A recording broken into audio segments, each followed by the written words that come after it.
Here's to the ladies, the fair and the weak. Fair they are, we'll all admit. But who dares call them weak? Our modern girls play as hard and with as much vitality and stamina as any man.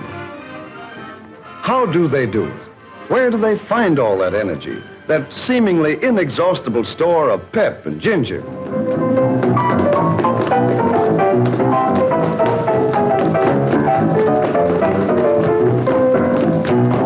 What is that whipcord resilience that lets the weaker sex play half the night, then bob up clear-eyed, ready for the next morning's work? This frail creature strikes her typewriter keys about 40,000 times a day, spaces 7,000 times, shifts to capitals and returns the carriage more than 1,000 times each. Altogether, a few ounces at a time, she exerts more than 5 tons of pressure on her dainty fingertips in one day's work. And any way you look at it, women's work is not for sissies.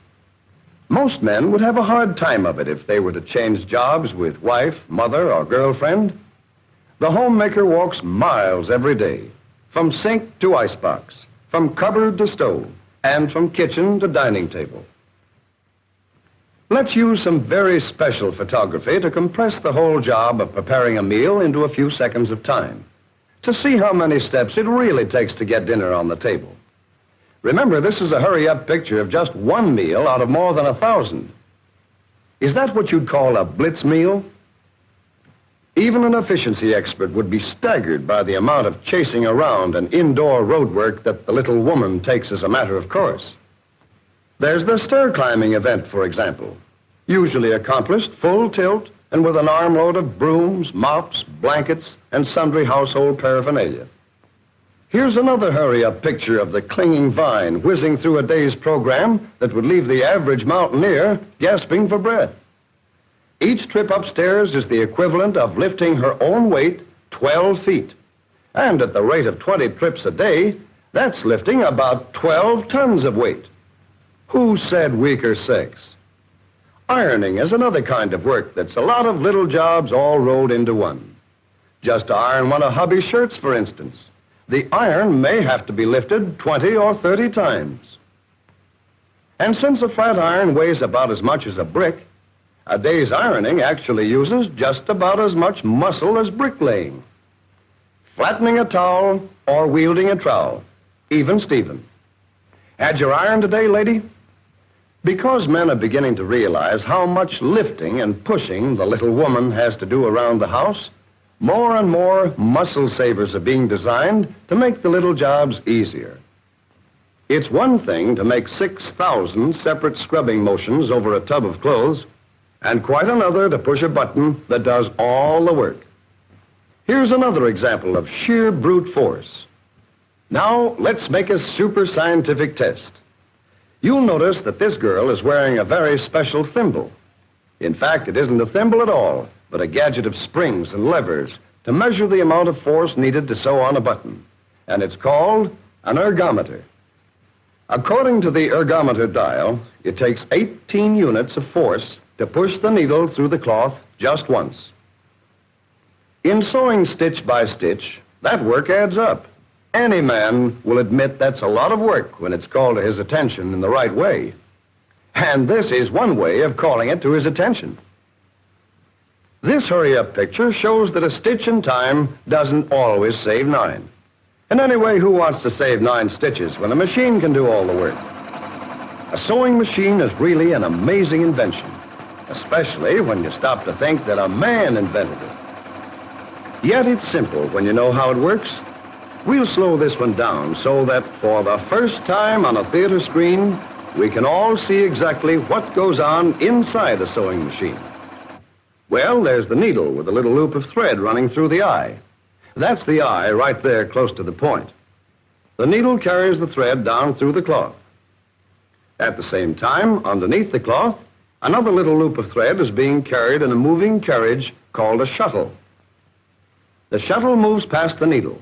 The loops of thread cross each other and form a smooth stitch.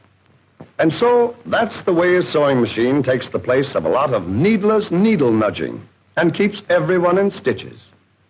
Amazing! In the early days of motoring, no woman in her right mind would tackle the job of starting the engine because the job had to be done the hard way. Let George do it was the slogan, and ever since, men have bragged about being the better drivers.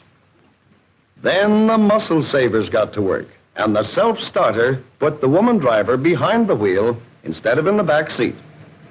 But even recently, a motor car demanded a certain amount of athletic prowess on the part of the driver. For example, in shifting gears. Let's hook up one of these work measuring machines or ergometers to this old-fashioned gear shift lever to see how much muscle it needed to run through the gears. 90 units. Starting and stopping, parking and backing up on a full day's driving amounted to more than a ton of pushing plus about a city block of reaching.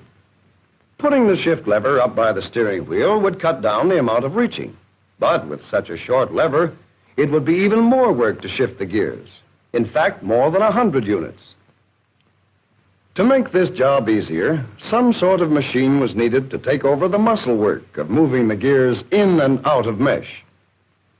Yet, because the speed of the car and the conditions of load are never twice quite the same, a certain amount of human judgment would help to shift gears quietly and smoothly.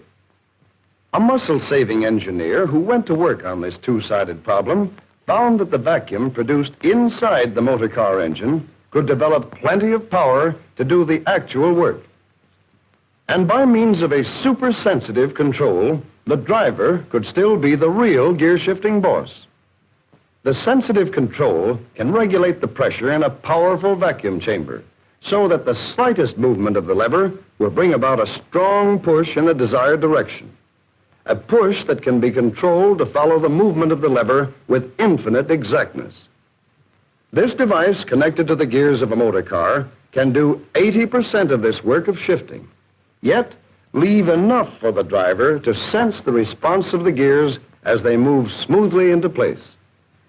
Now let's use that ergometer gadget again to see how much undesirable exercise we've saved this member of the fair and so-called weaker sex.